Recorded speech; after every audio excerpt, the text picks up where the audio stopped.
Dude, I know I keep harping on Linux. It is so it is so wonderful in the work environment. Everything just feels so smooth. Hell yeah. I'm glad it's working out that well. Pulling copies out of PDFs out of MailSpring and turning around and emailing those right back off to where they needed to go. I did get a better PDF tool. It's called PDF Arranger, and it's all I need. I mean, just rotating stuff that's not rotated properly and batching things up together and pulling single pages out of multiple page PDFs if I need to. LibreOffice is so smooth. They've updated since I really used it last. Back when I was working out of my apartment, I used LibreOffice a lot before I came off and got a Microsoft 365 subscription, which now was a waste of money. But I mean, I guess I needed it then. Yeah, they've updated LibreOffice since I used it a lot about a year and a half ago, 2 years ago. Well, 2 at this point. And that came with Ubuntu. But I was able to get Zoom installed for web meetings, crap like that. And I've got hooked up with an actual account now, so I can hold my own meetings. I don't have to sponge off somebody else's room that they've created, which is real nice. So every time I fire up the application in Linux, I'm automatically signed in, ready to go. So that was huge. Dropbox was a breeze getting that set up. So I did not think that I would be 2 weeks out from Windows 7 support ending and feeling this comfortable.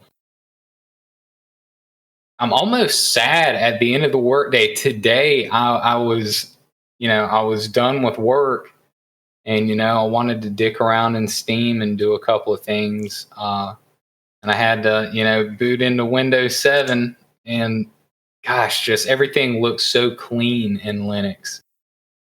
And I'm only handling, just a handful of programs there. They all fit nicely on that sidebar. And like you said, if you're only using a handful of stuff, then it's really manageable. And ran a little sudo apt update today. Remember to do that. And I fixed a little problem with the time in flipping between Linux and Windows. My Windows time would be off by 5 hours every time. And it had to do with whether or not the operating system was reading time off of local time or UTC. And Linux was resetting the motherboard clock every time I'd boot into it. So when I boot into Windows, it'd be dicked up. But I actually found a command to run in Linux that reset the clock to local time. So that was pretty neat, running that little command and then checking to see if you did it correctly. Really easy command. I mean, you just change out a 1 with a 0 to set it from local, to turn local time on and off. But it's weird because the time stayed the same in Linux. I mean, it just, I guess it had to do with what it was calculating the time based off of. Yeah. Anyways, so it was nice getting that fixed earlier today, and that ties up everything, man. I don't have everything else that I plan to do in Linux is all hobby based. All the other bases are completely covered. Yeah, I was at work today, and I have a Mac and a Windows laptop at work, and I needed to run a keynote presentation, and I wanted Spotify running in the background, and I've got an audio interface that should allow me to. It's got multiple outputs on it. Right? It's got at least 10 different outputs on the thing. But I couldn't figure out using anything on the Mac that allowed me, it seems like unless an application specifically has audio routing as a setting, you can't change the audio routing. Like, unless you're just changing your default audio output, which is not what I want. So, the other stupid fucking thing is that you can, apparently Mac is only made to run one program at a time. When you're running Keynote and you've got your full screen Keynote on another fucking program, on another fucking monitor, and then you change, all right, now I want to pull up Spotify just on my main screen. You can't do that. All of Keynote has to minimize completely for you to open up a new app. I thought that was the most unproductive thing I've ever come across. I mean, no wonder Mac runs so efficiently. It only does one fucking thing at a time. I'm really peeved about that. So there's no running concurrent programs, like a Word document program and something else at the same time. You can. Now I do run Spotify in the background of other things and just let it play music the whole time, and other things will run, but you do have to minimize. I guess it's basically the equivalent of having to minimize something completely to go and access that thing to make any changes to it. At least in the case of trying to run a Keynote full screen on a different monitor. I thought that was crazy. It just seemed weird. And then trying to, so then I'm like, all right, well, I'll just run Spotify on Windows and I'll run Keynote on my Mac. Because there was a stupid fucking thing it was a PowerPoint presentation that I couldn't run on my Windows machine. I had to put it on my Mac. It was a video. It was an embedded MP4 file. And it wouldn't play. And all it says is cannot play media. It doesn't tell you why. And it's the most frustrating damn thing. You go online and they're like, oh, disable your hardware acceleration or enable your hardware acceleration, run it as an administrator, run it in safe mode. Damn, there was something else they said to try too. Oh, yeah. It'll detect if it's an incompatible file and just click this button and it'll make the file run again. No, that didn't work. That was nothing. That was absolutely nothing. I was about to say that all sounded like, gosh, garbage. The kind of crap that you wade through before you find the actual answer. But there was just not one to be had there. Didn't find one. The hallmark of proprietary operating systems, man. That's just, it's just Apple and Mac. Those computers, I don't know. I admit I got hooked into Windows. I don't know. I've never had the urge to own an Apple product. I like my MacBook more than I like my Windows laptop. Well, I don't know. They're both equally frustrating, I guess. They're tied for last place, that's for sure. I wouldn't buy one personally. Yeah, I honestly wouldn't be able to do any of the shit that I enjoy doing on a Mac. Yeah, not at all. So the girlfriend's got a MacBook and we try to play games on it, and sometimes it works and a lot of times it doesn't. Man, that sucks. Even games that are quote unquote compatible don't work very well. Man, that's frustrating trying to get the missus in on something and just end up trying to fix some damn issue for an hour. Can't tell you how many times that's happened. She is still playing the balls out of some Civ. That laptop that she's on runs Windows 7, and I just turned the wireless card off in it so it doesn't connect to the internet anymore. And she's still just burning up some Civ. I was playing Halo the other day, and I had played probably a game and a half, and I was up against the edge of the map, and I heard gunfire from the right side. And I was like, there's no way there's anything coming from the right side, dude. That's a freaking rock wall, you know? And then I realized that I had my over-ear headphones on. Starting your own business is scary. I took out a loan yesterday. I'm going to buy a bunch of equipment this week. I did have an offer for some work that did fall through like immediately, but I am at least getting some more calls on like, hey, can you come do this work kind of thing. So that's it's promising, you know. Yeah. The P word, promising. That sounds good, man. Do you think those folks will hit you back up later on down the road? I think so. Jordan Peterson says you got to aim for something to even make an attempt to hit it. So, I guess that's self-evident. It seems obvious, but you've got credentials, Home Fry. You got credentials. Yeah, I've definitely been doing it. Now there's a lot of things, I've been doing it long enough to have the confidence to do it, but I've also, now I'm really investing the money and I'll have the gear, to also have sort of that confidence there. Because I think a lot of it comes with that too. Just not only knowing your shit, but having the resources to do the shit, I guess, if that makes sense.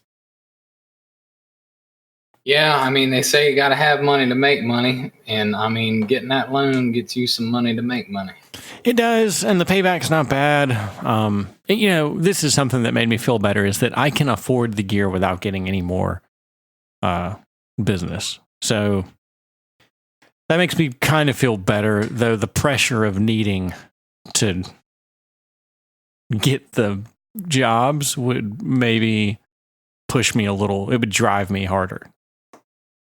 Dude, yeah, having to hit some accelerated mark just outside the bounds of what you've been doing and needing to make that happen. That's some pressure. So you're a man of many talents, though, poor bastard. Thanks. I do have faith in you. Yeah, I do too. It's funny, like, I was kind of on the edge of, I'm in a position to where I could walk away. Like, I'd just be like, well, I just don't do this anymore. Not on the side. I just don't I don't have my own business anymore.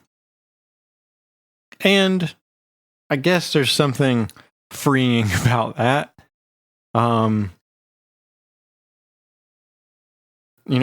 Peterson says that, sorry, I've listened to a lot of Jordan Peterson lately, obviously. Capitalism kind of affords you the opportunity to be a slave to yourself. You don't have to be a slave to anyone else. So, I don't know, I guess there's something freeing in that. In knowing that you're not in over your head. Yeah. And in being my own boss and working for myself and pushing myself as hard as I need to be, to push myself. It is really rewarding. I have seen a lot of growth in myself professionally the past couple of years. Just in aiming. I mean, so there is some truth to that. Just when I left my last job, I was like, okay, I've had it with this place. And I let everybody know there that I'd had it with that place. I was like, look, I'm done. I'll hang around until I find a new job or until you guys let me go. But I'm looking for something new. I'm done here. And I wrote it out until I found a new job. And they all kind of acted surprised when I was like, all right, found a new job. See y'all later. Yeah. Whoa. Yeah. Will you keep working with us? Like sometimes, like on the side or something? No, I don't think so. I remember, for a little while there, you had to say no. I did go and hang out with them yesterday, though. Well, that's cool, though. I'm glad to hear that. I mean, without my old boss, I wouldn't be doing what I do. He has been, 100% instrumental in who I am. So there's definitely a lot of whatever tribute to be paid, or whatever you want to say.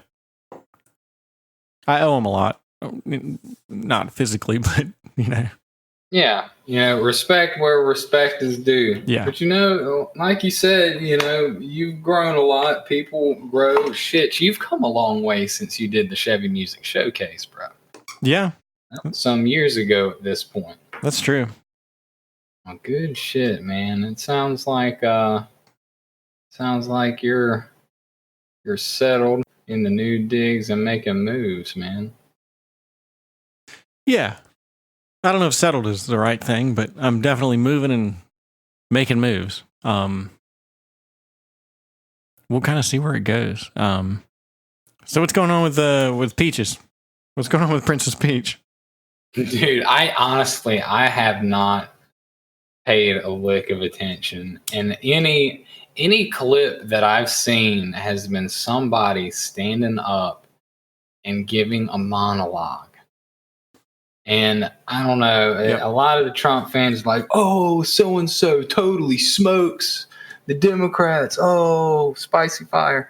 And I don't know, I just can't hack my way through it. I mean, anybody that has paid attention to the situation knows where both sides fall on the issue, and the most exciting thing that's going to be seen here is the actual vote. It's all going to be procedural horse crap up until the vote. And that's going to be, in my opinion, the only thing worth watching. I mean, I paid a lot of attention to the crap that went on in the House. Yeah. I mean, I checked that, every day for several days in a row. Because I mean, it was a fucking circus, man, and it was something to watch. And anyhow, I haven't done any of that with this Senate stuff. I started to listen to a little bit today, and I couldn't get very far into it. Yeah, it is a lot of monologues, it seems. Well, I guess the House kind of was too, but this is they haven't even had any like witness testimony in this yet, so it's all just been a bunch of monologues about here's why we think that Hunter Biden is an angel, and the other side's like here's why we think fuck you. Yeah. Apparently, Pam Bondi got up there and dropped some bombs, this, that, and the other. Just get to the vote. Well, it's not about removing him from office. It's about the 2020 election. They're attacking a political opponent to win an election. It has nothing to do with Hunter Biden or Joe Biden. They don't give a fuck about that guy. They certainly don't give a fuck about Hunter Biden. Dude, it's funny. My Google News feeds me every day or so how much money Hunter Biden's paid for something. Hunter Biden's living in $1 million condo and won't pay any child support.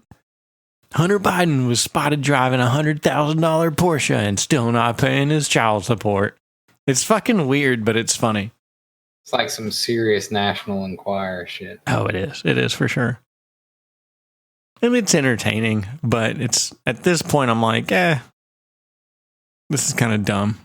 And it's funny, Tulsi Gabbard went on Joe Rogan and she admitted she agreed with Joe. And another guy was on there, Jocko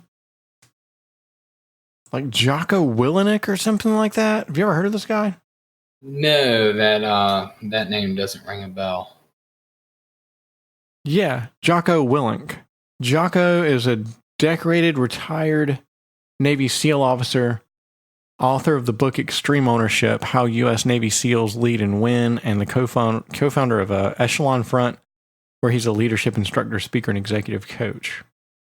He also co-owns like a company that makes gis in the United States. I think it's the only company that makes gis in the United States, like this Taekwondo outfits. Oh, okay. He was an interesting guy. At first, I thought it was going to be one of those dumb episodes where there's a political head that comes on, but they're only on the podcast for like an hour. So Joe's got to fill up the other 2 hours with a whole different guest. So I thought it was going to be one of those. But it's Tulsi and Jocko all sitting around talking to one another. And it's really interesting. It's really cool. I like... Tulsi is absolutely my favorite Democratic candidate of the three that I've the three that I've really listened to. I wouldn't listen to Joe Biden even if I could. But out of Yang and Sanders, Yang just wants to give everybody a UBI. He believes that AI is going to take over and that machines are going to do everything for us and we don't have to work. Not only do we not have to work, but we won't be able to because everything's going to be taken over by machines. That's the kind of the preface for this UBI. We have to give everybody money. It's a very, very Marxist idea. And it's the same idea that they dreamt up during the Industrial Revolution. Oh, machines are taking over, machines are going to do all the work. There's not going to be any jobs. Instead, the number of jobs increased so fucking much. Nobody's unemployed right now, Machines haven't replaced people. They're just enhancing our lives. They're creating wealth. Yeah, and I think all that's wrong. I don't agree with the whole premise of AI is taking over, machines are taking over. It's just fucking more apocalypse speech, man. It's more 80s fucking evangelical bullshit. The Democrats have totally walked into being 80s evangelicals. It's fucking stupid. Yeah, it's authoritarian crap. That's an interesting correlation between the origins of Marxism and industrialization at the time and where everything's headed now with technology. Marx was like a shoemaker, and the Industrial Revolution was taking over his industry. There was absolutely no way that his family could make shoes by hand when other people were making them with machines. Which, if you think about it, is fucking stupid. Because we know today that things made by hand are so much better than anything that could even be possibly made on an assembly line by a machine. Handmade shit is like where it's at. If you can afford something handmade, organic, indie, free trade, whatever, that's what you get. And that has nothing to do with socialism at all. That has to do with the fact that capitalism has made us so rich that we can afford to, we don't have to have everything fucking cheap. No, it doesn't have to be mass produced. The mass produced garbage is there for people who can afford the mass produced garbage. And there's nothing wrong with that either. It's odd what the end goal of socialism is, even in its pretense. We know that socialism murders lots and lots of people because it tries to make everything squeaky clean and the same. oh, everybody is the same. So anybody that's different, we got to kill you. We got to take you away.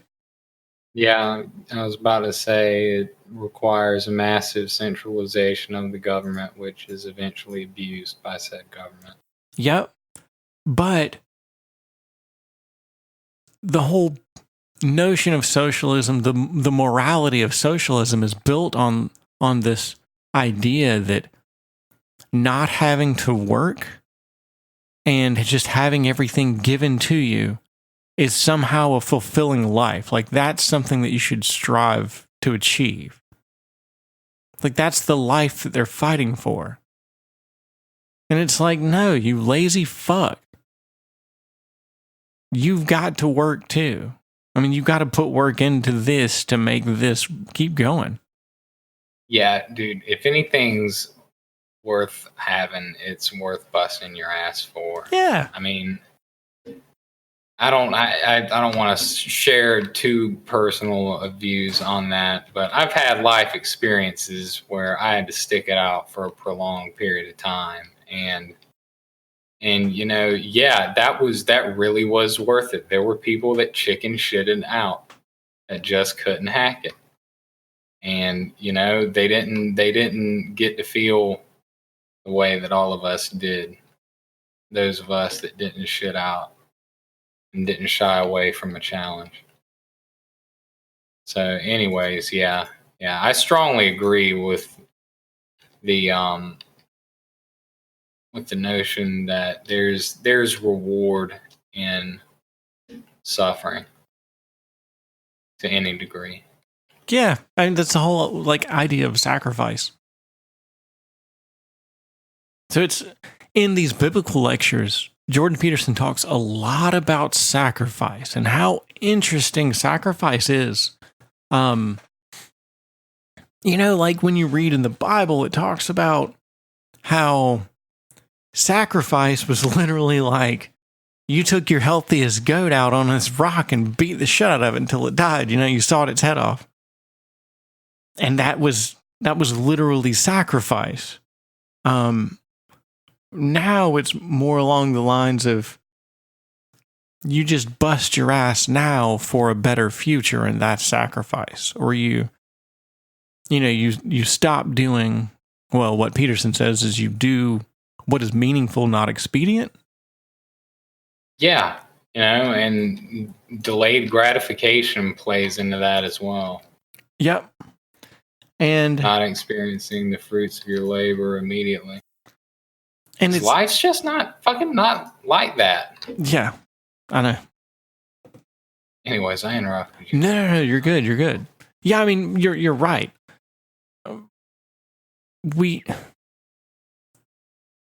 It seems very plain and obvious to me that working for something makes this something worth what it is. Like that. Like the fact that you've had to work for something is what gives it its value in the first place. Otherwise, nothing has any value. Yeah. And you saw those people growing up that didn't take care of a damn thing they owned. Yep. Weren't raised that way. Care of equipment, sir. Care of equipment.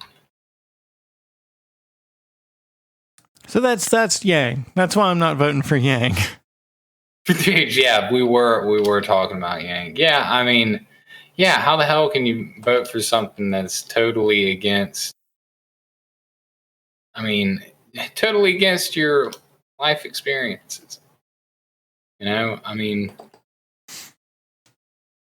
it doesn't take a Rhodes Scholar to disagree with his line of thinking there. And one of the questions, it was just a clip. And granted, they cut the clip right there.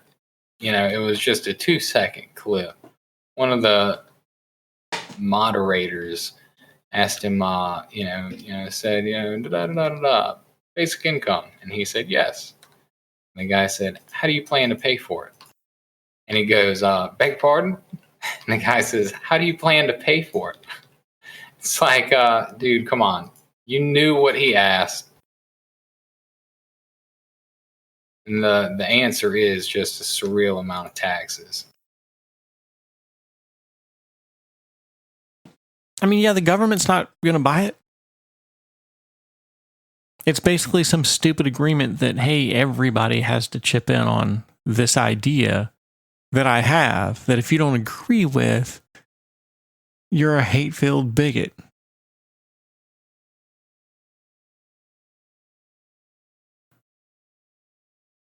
It's for not wanting the government to take away from your productivity, because I mean that's we've already went over this before here, but taxes are nothing more than the government making money off of the productive echelon of society.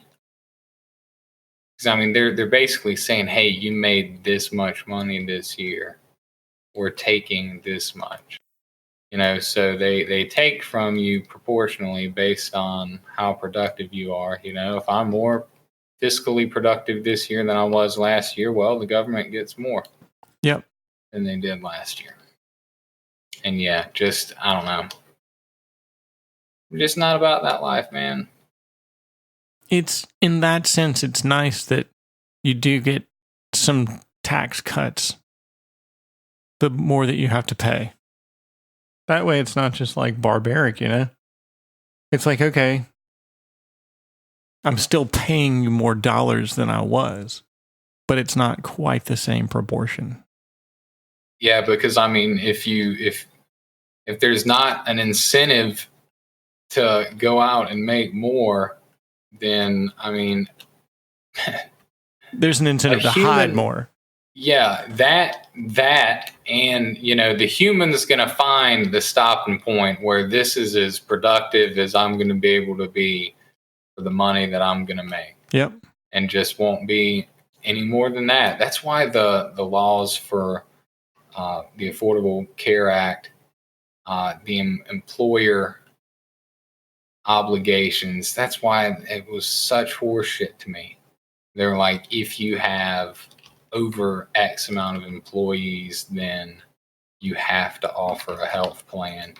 What do you think they're going to do? They're going to stay. There are millions of businesses that are towing that line. Do you think they're going to expand and grow by one or two people when they're sitting at the amount right now? Absolutely not. That's just stifling growth. Totally counterproductive. And that's just, I don't know, that's just silly as shit.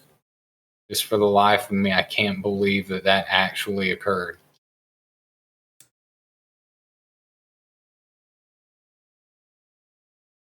But that thing was a hot mess. Good riddance. I'm happy that Trump took a Bush axe to that thing. Sanders just didn't have anything. He didn't bring a single thing to the table, honestly. Well, the DNC tested out the heart attack gun on Bernie Sanders. Yeah. And he once again, latest polls are putting him ahead. It's amazing. Every person that has ever questioned Trump's health that has not said anything about Bernie Sanders is just totally full of shit.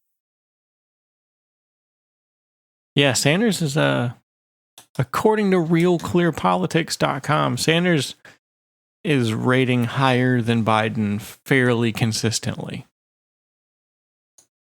These are daily polls that they're putting out there. Some of them are putting Sanders up by like 9 points. They put him at 25%. Oh, wow. Yeah. Over Joe? Yeah. Over Touchy Joe. Sanders 25, Biden 16. Utah Democratic primary. Salt Lake Tribune says Sanders was 27%, Warren was 15%, and Biden was 12%. I think Biden's campaign might be over. I don't think Trump's campaign is over, though. I think this whole ordeal is fucking up Biden's campaign.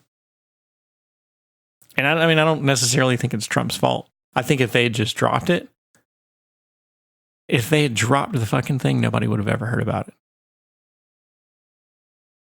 But they've decided to try and drag Trump through the mud over this. And it's not hurting Trump. If it is, it's not a lot. It's certainly not worth the cost that they're paying for it. This was some terrible lunge in chess and now they've got to drag the circus out. Chopped off the base here is what's about to happen. Yeah.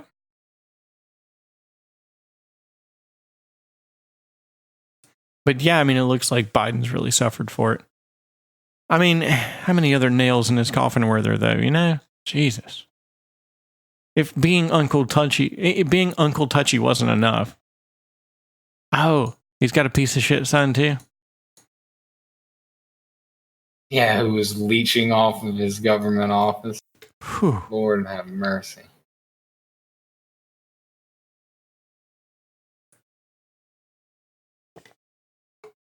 Sanders had zero to say.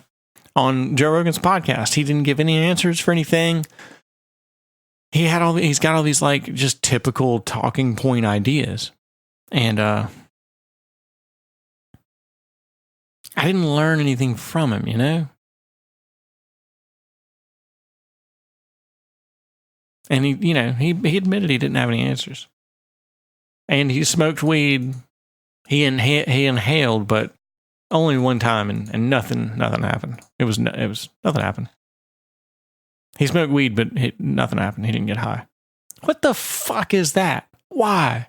You know? Oof.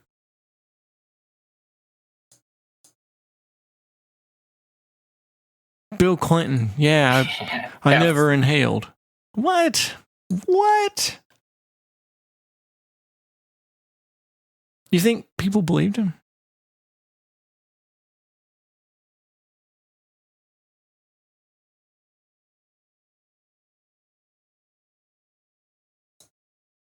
Unfortunately. What a dipshit.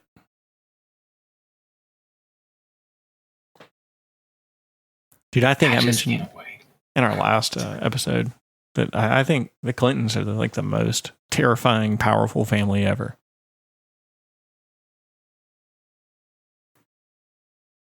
And it makes it all the more sweeter that Hillary lost. Oh my God.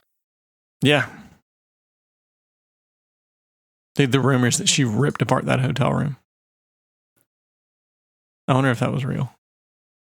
I hope so. She definitely did drink herself into oblivion or something. There's a reason why she didn't give a concession speech that night. And John Podesta had to go out there and tell everyone to go on home. Go on home now. Everybody just go on home and get some sleep. Did he say that? Yeah. Ooh. Oh, yeah. Oh, yeah. Madam Secretary is not well with the news that the American public was not taken in by her bullshit.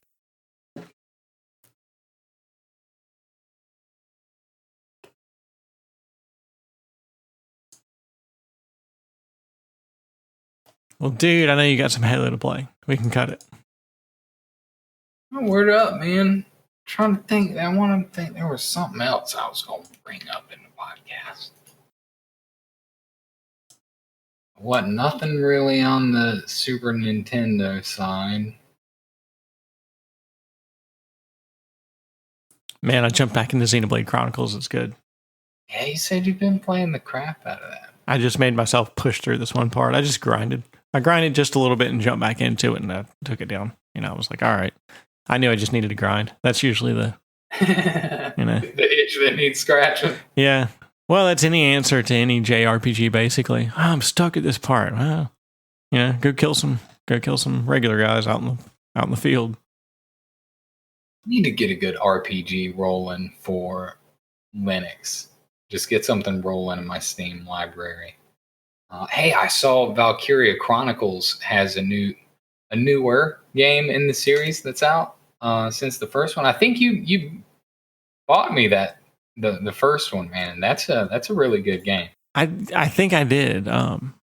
Just because it was kind of you talked about how much you liked Final Fantasy Tactics. And it is like that. It's kind of like a combat Final Fantasy Tactics, where you can only move so far in the field, and you get a chance to shoot at the bad guys. But you got to make sure that you end your turn in cover or something like that. And a lot of the people that you compose your crew of,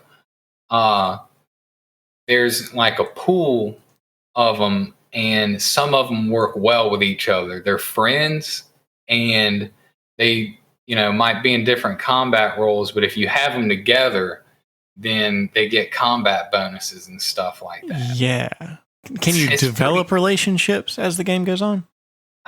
Well, maybe in the newer one, I don't know. I don't know if they made any changes to the system. That was a Fire Emblem mechanic. In Fire Emblem, like, you get duos based on like how often people fight next to each other.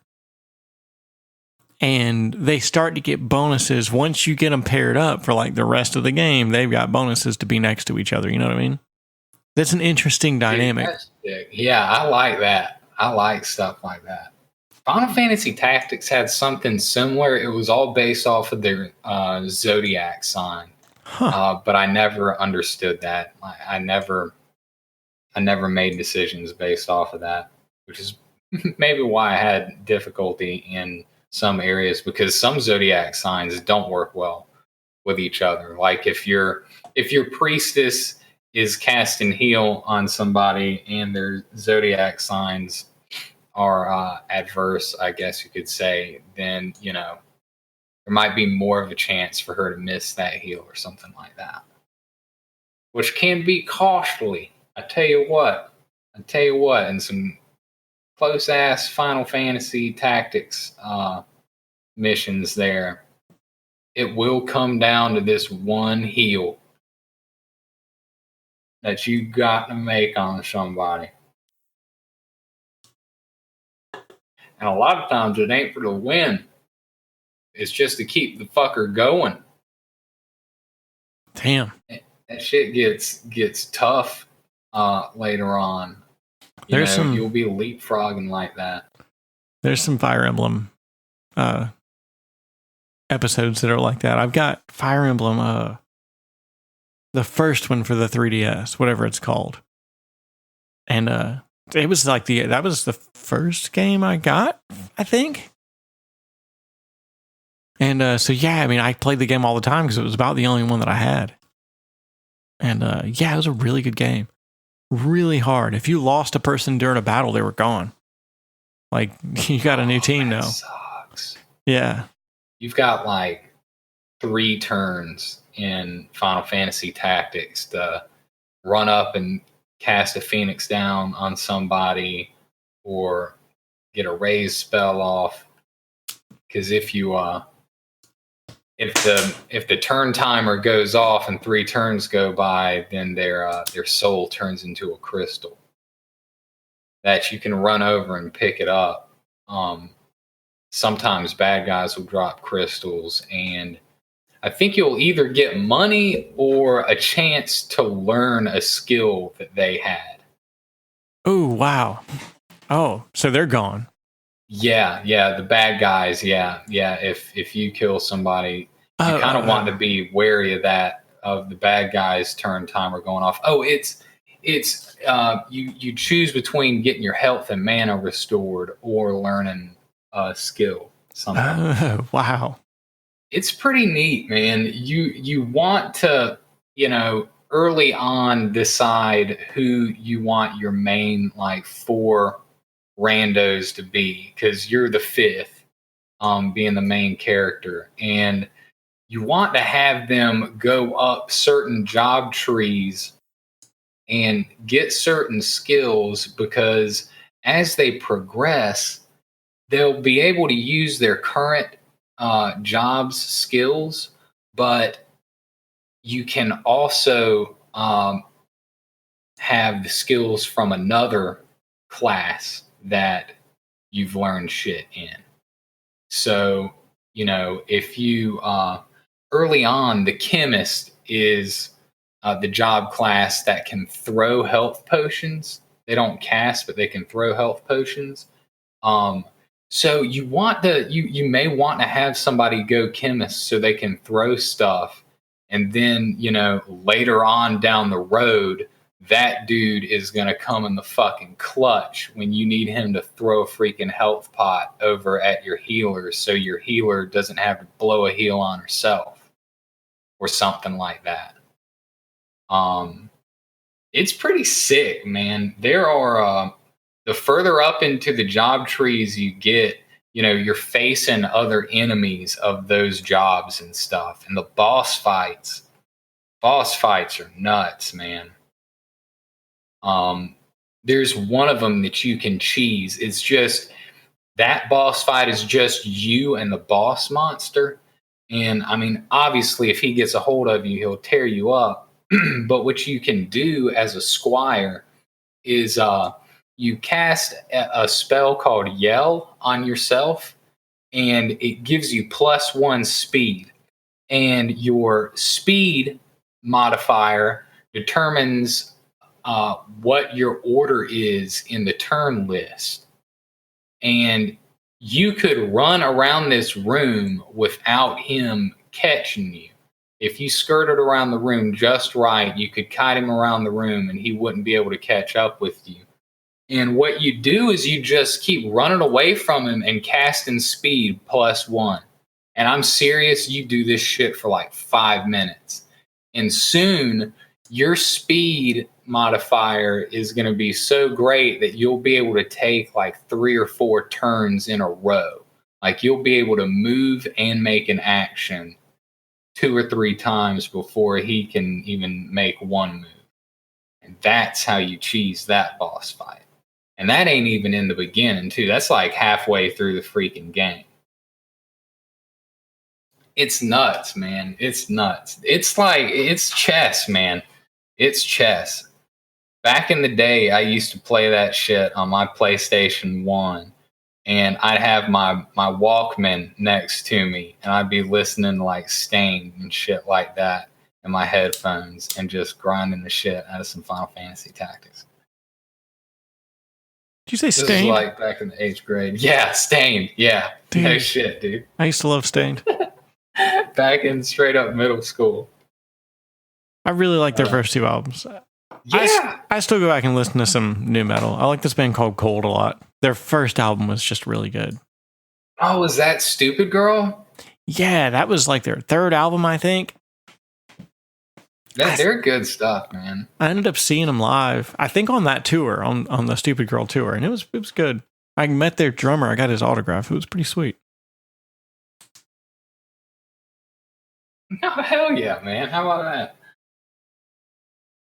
Actually, I found my tickets from that show. I've got a lot of old tickets from shows. I really want to, I need to make like a fucking gay-ass scrapbook or something, whatever you do with stuff like that. I've got a couple of Widespread Panic tickets that I've held on to. And I think I've still got my Blink 182 ticket from back in the day.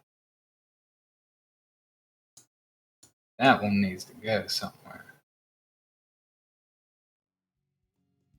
Oh, all right, man. Hell yeah, that dude. That was a good cast. Yeah, it was. And